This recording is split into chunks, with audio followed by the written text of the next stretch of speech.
Mesdames et messieurs, tout le plaisir est pour moi de vous retrouver et de vous savoir nombreux à regarder Évasion Guinée. Bonsoir et bienvenue à tous dans cette nouvelle édition d'information. Tout de suite, les titres du journal. À l'instar des autres pays du monde, la Guinée a célébré ce 1er mai la journée mondiale du travail qui a été placée sous le thème « La situation sociopolitique du pays et la lutte contre Ebola ». L'opposition guinéenne projette de redescendre dans la rue le lundi 4 mai prochain pour une nouvelle manifestation sur l'ensemble du territoire national et ce malgré l'invitation faite par la mouvance présidentielle pour la reprise du dialogue. Et puis une importante quantité de chanvre indien vient d'être saisie par la brigade anticriminalité BAC 11 de Kuntia grâce à la bonne collaboration des populations de ce quartier. Voilà, mesdames et messieurs, ce qui fait la une de l'actualité d'aujourd'hui. Une fois encore, bienvenue à tous. À l'instar des autres pays membres de l'Organisation internationale du travail, la Guinée a célébré la 129e journée mondiale du travail, célébrée sous le signe de la lutte contre Ebola. Cette journée a connu la participation de l'ensemble de la couche salariale guinéenne au Palais du Peuple sous la présidence du chef de l'État, professeur Alpha Condé. Marie-Chéla Fofana nous fait le point.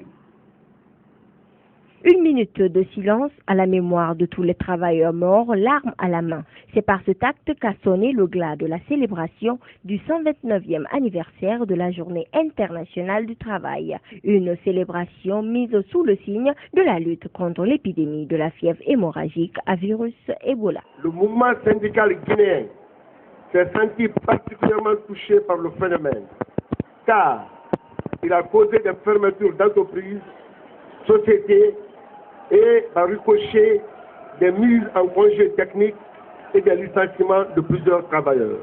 La mobilisation est plus que nécessaire pour bouter hors de nos frontières cette tueuse qui n'a épargné aucune couche sociale et aucune région de notre pays. Avec pour thème Ebola, insécurité et paix, cette fête a été l'occasion pour les travailleurs guinéens d'inviter les acteurs politiques au dialogue pour la paix et la cohésion sociale en Guinée. La classe ouvrière guinéenne invite l'ensemble des acteurs politiques à plus de responsabilités pour éviter à notre cher pays une crise majeure aux conséquences imprévisibles. Il met en garde les extrémistes de tous bords pour leurs propos et actes démesurés dont les échos contribuent à saper les fondements de l'unité nationale. L'employabilité de la jeunesse était aussi au centre des préoccupations. Le mouvement syndical guinéen invite le gouvernement à initier des programmes et projets porteurs et capables d'absorber la forte demande des jeunes issus des écoles professionnelles, des universités et sans non-scolarité, dont la prise en compte constitue une menace pour la stabilité de notre pays. Une augmentation salariale de 40% avait été promise aux travailleurs de la fonction publique guinéenne. En avril 2015, 20% ont été acquises, ce dans le souci d'offrir de meilleures conditions de travail aux Guinéens. Justement, par rapport à l'amélioration des conditions de vie et de travail des Guinéens, le ministre de l'Enseignement technique, de la formation professionnelle, de l'emploi et du travail a réaffirmé l'engagement de son département et du gouvernement à promouvoir l'employabilité avant de revenir sur certains projets déjà réalisés. Damanta Albert Camara. Cet anniversaire est donc l'occasion pour le gouvernement de réaffirmer malgré tout son engagement à promouvoir la réalisation effective des normes internationales du travail pour contribuer à la promotion du travail décent, entendu comme une situation où le travailleur touche des traitements adéquats, jouit d'une stabilité politique, de bonnes conditions de vie, où ses opinions sont prises en compte et où il jouit de ses droits fondamentaux. Nous avons adopté un nouveau code du travail. Et à l'initiative du président de la République, En collaboration avec les partenaires sociaux, nous avons favorisé l'adoption de plusieurs textes pour améliorer la protection des travailleurs guinéens. Nous venons de sortir la liste des emplois protégés en Guinée, la liste des travaux dangereux, les nouvelles fêtes légales, la mise en place des conseils d'administration de la Caisse nationale de prévoyance sociale des agents de l'État et de l'INAMO, l'Institut d'assurance maladie obligatoire. Présent à la fête, le chef de l'État, professeur Alpha Condé, s'est adressé aux travailleurs guinéens. Suivez. Lorsque les dirigeants syndicaux eux-mêmes commencent à faire de la démagogie pour tromper le peuple, où on va? Nous avons entendu le premier discours du secrétaire général de la CNTG. Il vous a montré qu'il y a une crise internationale. Le prix du fer a baissé de 50% sur le marché. Les pays sont en crise sur le plan international. Et l'Ebola est venu. Il vous a dit, avec l'Ebola, les usines ont fermé, les investisseurs ne viennent pas, etc., etc., etc. Donc, ça veut dire que les ressources, le gouvernement n'a pas de ressources. Parce que s'il n'y a pas d'entreprise, s'il n'y a pas d'investisseurs, où est la douane? Où sont les recettes fiscales? Après avoir entendu ça, de la bouche du secrétaire général de la CNTG, vous avez un autre qui va vous présenter nous, je ne sais pas quoi, etc. Hein? Et voilà, pam. Je crois qu'Amadou a parlé sur la presse de mars et l'autre a parlé à Conakry. Parce que sinon, on ne peut pas avoir deux discours aussi contradictoires, aussi opposés. Mais, lorsque je vous ai dit, ne tuez pas la poule d'or. Pourquoi Afrique a été fermée? Parce que votre base syndicale a donné le bâton pour nous frapper aux Russes. Ils ont fait une grève incontrôlée qui a permis à Russal de fermer Priya. Et je vous l'ai dit, vous le savez. Vous le savez, je vous l'ai dit à nos rencontres. Le 1er mai, journée fériée chômée payée instaurée pour fêter le combat des travailleurs et travailleuses, et c'est aussi avec l'unité d'action syndicale COSATREG, ONLG et CGFOG. Ces trois centrales syndicales ont réuni les travailleurs à la commune de Matam pour parler également de la situation socio-politique du pays et la lutte contre Ebola. Mania Condé nous en dit plus. Il est 10 heures passées de quelques minutes lorsque les travailleurs et ouvriers guinéens ont rallié la commune de Matam, tous habillés de leurs plus beaux costumes pour célébrer la journée internationale du travail à l'instar des autres travailleurs du monde. Le 119e anniversaire de la fête du travail a été placé sous le signe du renforcement de la cohésion sociale et la lutte contre Ebola. C'est pour cette raison que l'unité d'action syndicale, l'ONSLG, la COSATREG et la CGFOG ont interpellé les acteurs politiques et l'État guinéen à faire preuve de responsabilité. L'unité d'action syndicale, ONSLG, COSATREG, CGFOG, invite les acteurs de tout bord à faire preuve de responsabilité pour aller immédiatement à un dialogue sincère afin d'aboutir à des accords pour une paix durable au bénéfice de nos populations et de notre pays déjà très fragilisé. Créé depuis le 2 octobre 1958, le mouvement syndical guinéen connaît de nos jours plusieurs dysfonctionnements. Et pour retrouver sa place, mais aussi sa force d'antan, une refondation du mouvement est nécessaire. La nécessité d'une refondation du mouvement syndical s'impose à tous. Et pour y parvenir, trois approches sont envisageables. Premièrement, l'appropriation par les syndicats du concept de refondation du mouvement syndical guinéen. Deuxièmement, la tenue d'un symposium des organisations syndicales guinéennes. Troisièmement, la rédaction d'une charte syndicale. Instaurée à ses origines comme la journée internationale annuelle des grèves pour la réduction du temps de travail à une journée de 8 heures, la journée internationale du travail est une occasion importante pour célébrer le combat des travailleurs et travailleuses du monde. Le 1er mai reste l'occasion d'importantes manifestations des ouvriers dans de nombreux pays. Au cours de cette célébration, 10 points de revendication, notamment la crise sociopolitique qui prévaut en Guinée et l'amélioration des conditions de vie des travailleurs et retraités ont été présentés par l'unité d'action syndicale. Nous vous proposons un extrait suivi. La création et la mise en place imminente du Conseil national de dialogue social CNDS. 2. La vulgarisation des textes de loi régissant les droits fondamentaux des travailleurs des secteurs de l'administration publique, privée et mixte. 3. L'accélération de la mise en œuvre de la nouvelle grille salariale des travailleurs et retraités de Guinée. 4. Le respect strict des engagements tripartites signés entre le gouvernement, les employeurs et les syndicats. 5. La régularisation effective de la situation administrative des enseignants et enseignants-chercheurs de Guinée. 6. L'adéquation effective et immédiate de l'état d'urgence sanitaire à la pratique sur le terrain dans le cadre d'une efficace riposte contre Ebola. Célébration, toujours la Journée internationale du travail a aussi été célébrée dans des entreprises privées comme Orange Guinée.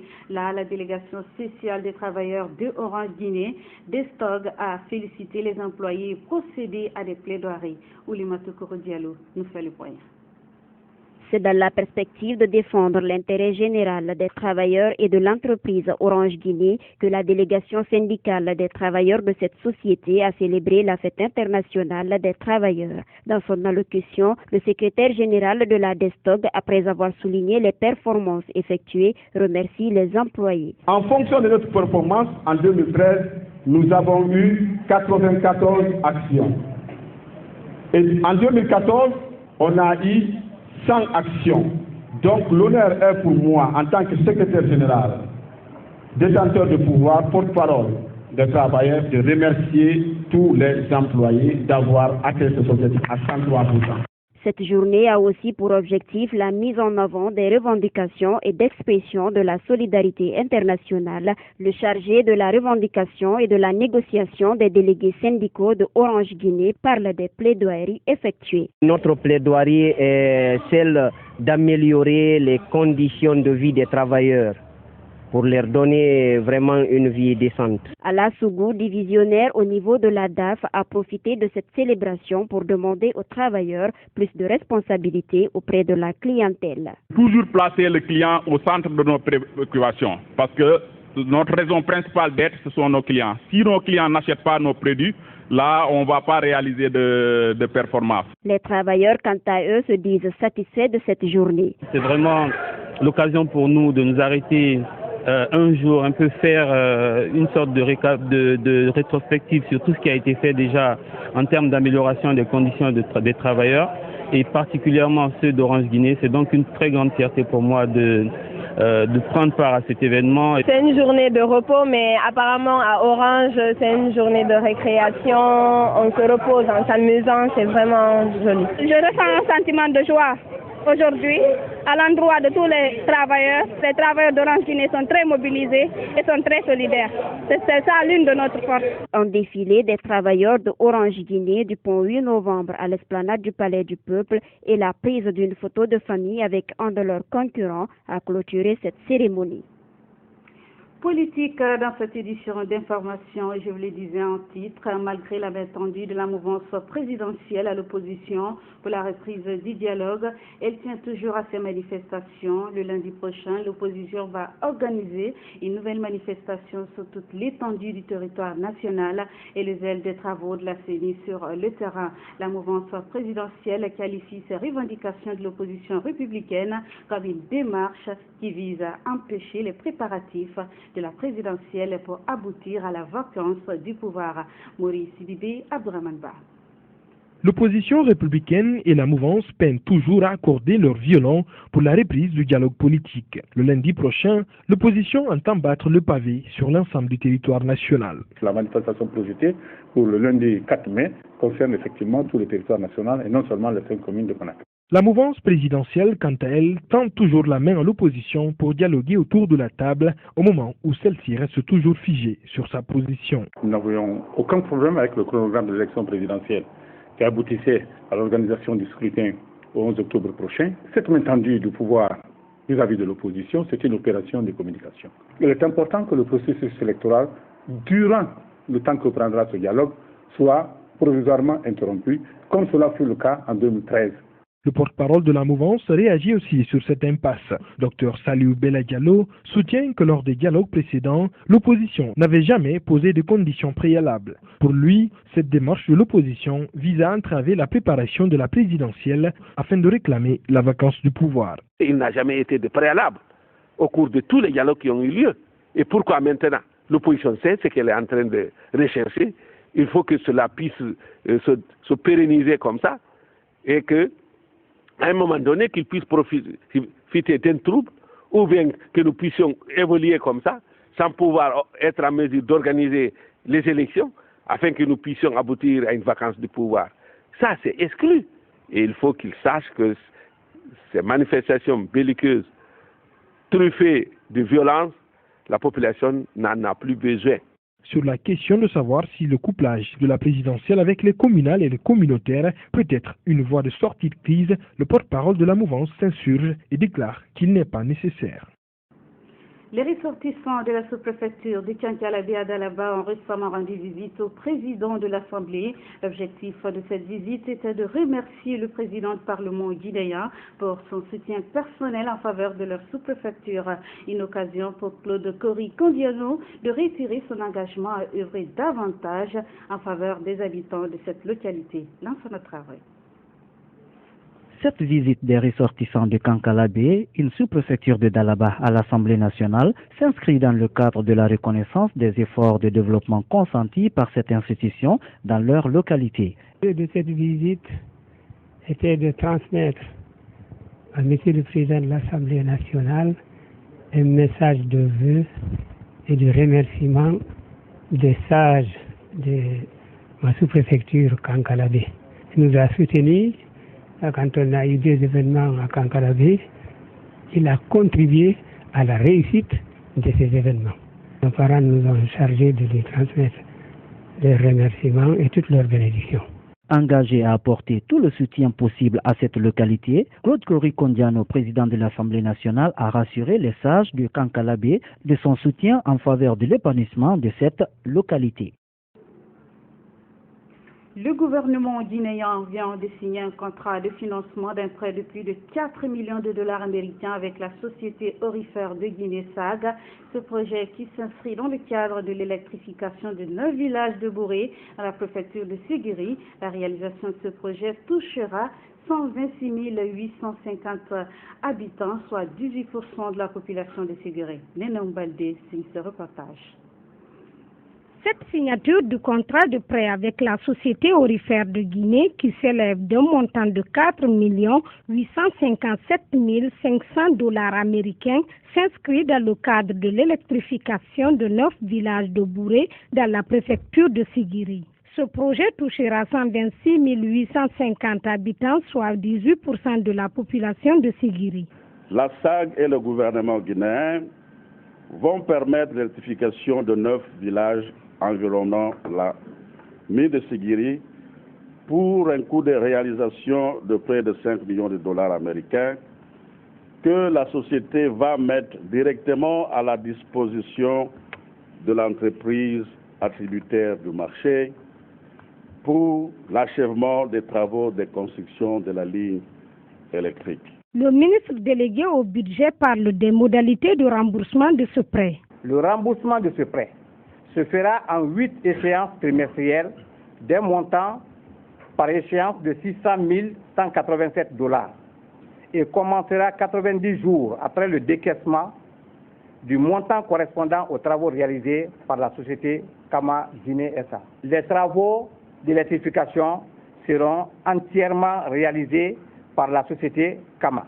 Le directeur général de la Société aurifère de Guinée a à cette occasion attiré l'attention des membres du gouvernement sur la situation difficile que vivent les travailleurs dans cette préfecture, notamment l'accès aux jours. La SAG a besoin du soutien du gouvernement guinéen et des communautés afin d'avoir accès aux nouveaux gisements, ce qui pourrait allonger la vie de la société et faciliter la réalisation du projet d'extension de la mine. Nous souhaitons avoir accès à ces zones le plus tôt possible pour l'atteinte de nos objectifs de financement. Selon le ministre des Finances et de l'Économie, pour la réussite de ce projet, la Société électricité de Guinée EDG doit s'impliquer fortement à fournir le courant dans ces 9 villages après son électrification. Insécurité dans cette édition d'information, trafic de drogue en Guinée. Une importante quantité de chanvre indien vient d'être saisie par la brigade anticriminalité numéro 11 à Kuntia. Ce stupéfiant a été saisi grâce à la collaboration des populations du quartier avec les services de sécurité à travers le Conseil local de sécurité et de prévention de la délinquance. Benoît Marsila nous en dit plus. Ce sont 6 sacs contenant 18 colis, soit environ 1 tonne de kilogrammes de chanvre indien saisis par la brigade anticriminalité numéro 11 au quartier Kuntia CBA à la périphérie de Conakry. Ces colis de cannabis étaient dissimulés dans des sacs de charbon en provenance de l'intérieur du pays. Grâce aux citoyens de Kuntia que ce chanvre indien a été saisi, ce après 6 mois d'enquête. Dans mon quartier, depuis Ntambara Domangaya à CBA, Moubrema. Dans mon quartier, la sécurité est assurée. Depuis ma prise de fonction, nous avons 70 jeunes qui font la patrouille tous les jours dans le quartier et nous avons arrêté près de 56 bandits et fusils PMAK. Ceux-là ne sont pas les principaux propriétaires de ces colis. Ça fait 6 mois, mon aïe m'a fait. L'enquête des agents de la brigade anticriminalité basée dans la zone a permis de retrouver d'autres quantités stockées dans un magasin. Cette voiture devant vous ici, pilotée par M. Aboula Silla, est venue avec la drogue derrière. Les gens l'ont arrêté, mais comme ils avaient l'information à l'avance que c'était un lot de drogue qui était là, de demande en demande, finalement M. Aboula Silla a conduit les agents dans le magasin où étaient stockés ces drogues que vous voyez comme ça là. Le ministre de la Sécurité qualifie l'acte de crime. Pour Dr Mohamed Sissé, c'est le résultat de la mise en place du Conseil local de sécurité et de prévention de la délinquance, CLSPD, dans les quartiers. Ce sont ceux-là qui alimentent la criminalité dans notre pays. C'est la preuve de l'efficacité de ce que nous sommes en train d'expérimenter aujourd'hui depuis près d'1 an, la police de proximité. Je voudrais féliciter très sincèrement le chef de quartier et tous ses collaborateurs proches et fustiger le comportement de ces délinquants, de ces criminels, puisque leur comportement ne préjudicie pas seulement sur la santé, mais ça préjudicie sur la vie, sur l'existence même de notre jeunesse. Un chef secteur et son adjoint sont impliqués dans le trafic de cette marchandise prohibée. Autre facette de l'actualité, une campagne de sensibilisation spéciale des populations de Taouya a été organisée jeudi dans ce quartier. Objectif, permettre aux populations de Taouya de connaître les mesures de prévention du virus Ebola. 58 membres du comité de veille étaient chargés de faire la sensibilisation dans cette localité. Ibrahima Boufa Kamara, Aboubakar Sidikimane. Après 16 jours de campagne de porte-à-porte à Taouya dans la commune de Ratoma, les 58 jeunes chargés de cette sensibilisation se sont retrouvés à la Maison des Jeunes pour une séance spéciale. Il s'agissait de renforcer les actions du gouvernement et les partenaires dans la lutte contre ce virus. Au terme donc de ces 16 jours de sensibilisation, l'équipe a décidé d'organiser une séance spéciale de sensibilisation en faveur de cette population qui nous a acceptés et écoutés lors de nos passages dans les familles. Il s'agit ce soir de renforcer l'action qui a été menée. Le chef de ce comité de veille estime que cette campagne de sensibilisation contribuera à l'éradication rapide de cette maladie dans le pays avec l'appui des partenaires techniques et financiers. Quand même, la sensibilisation, ça s'est bien passé parce que les jeunes, je leur ai dit de passer porte à porte, de passer dans tous les ménages ce que l'UNICEF nous a recommandé, on nous a dit de faire 10 ménages par jour. Il y avait des jeunes qui pouvaient faire 20 ménages par jour. Présent à cette rencontre, le directeur régional de la jeunesse a tout d'abord apprécié le travail abattu par les sensibilisateurs avant de solliciter l'implication de d'autres jeunes dans cette campagne enclenchée contre le virus Ebola. Les jeunes qui sont avec moi ici, c'est des jeunes responsables. Donc, il faut qu'on leur remercie. Je lance un appel solennel à les autres de travailler comme les jeunes de Taouya. Si eux aussi travaillent comme les jeunes de Taouya, Ebola va partir. Cette sensibilisation axée sur les modes de prévention contre la fièvre hémorragique à virus Ebola s'est soldée par la projection d'un film sur les méthodes de prévention contre Ebola. Des bénédictions ont aussi été faites pour l'éradication définitive de cette épidémie en Guinée. À présent, mesdames et messieurs, la rubrique L'invité du journal qui reçoit pour vous aujourd'hui Madame Diaka Kamara. Elle est journaliste présentatrice de l'émission Top 10 et aussi réalisatrice du documentaire Un Sauve-ça. Madame Diaka, bonsoir. Bonsoir. Voilà. Pour commencer, que veut dire Un Sauve-ça qui est déjà le nom de votre documentaire? C'est très simple au fait. On a vu à travers nos recherches avec Ebola que lorsque une personne est infectée par le virus, il contacte directement 100 personnes parce qu'en général, en moyenne, c'est le nombre de personnes avec lesquelles on est en contact journalier. Donc lorsqu'une personne se protège, tu sauves la vie de 100 personnes. Ça veut dire 100 actuellement. Voilà, ce qui est bien dit.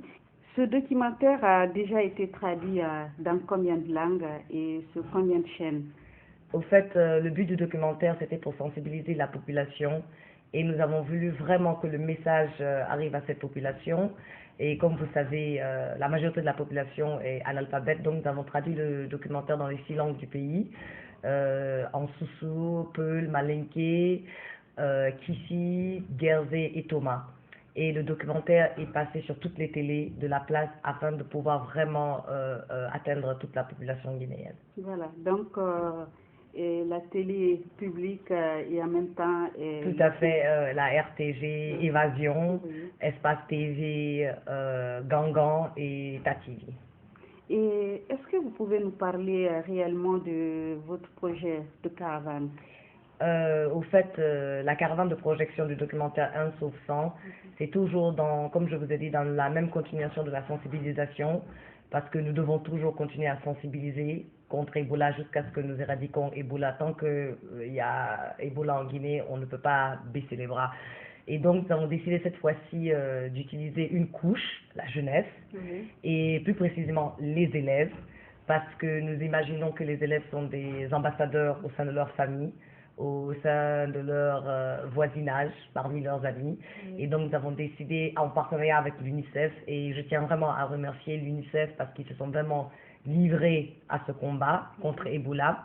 Et donc nous avons décidé de présenter le documentaire dans les écoles de la place afin de sensibiliser les élèves pour qu'eux aussi à leur tour ils prennent l'information là et partent se jouer à et partent faire passer le message, si vous voulez, au sein de leur famille. Est-ce que cette sensibilisation a déjà débuté? Oui, au moment où je vous parle, nous avons déjà fini, parce que nous avons choisi Conakry, Forêt-Caria, Dubreka, Koya et Tindia, les écoles dans ces différentes zones, et en tout nous avons choisi 27 écoles.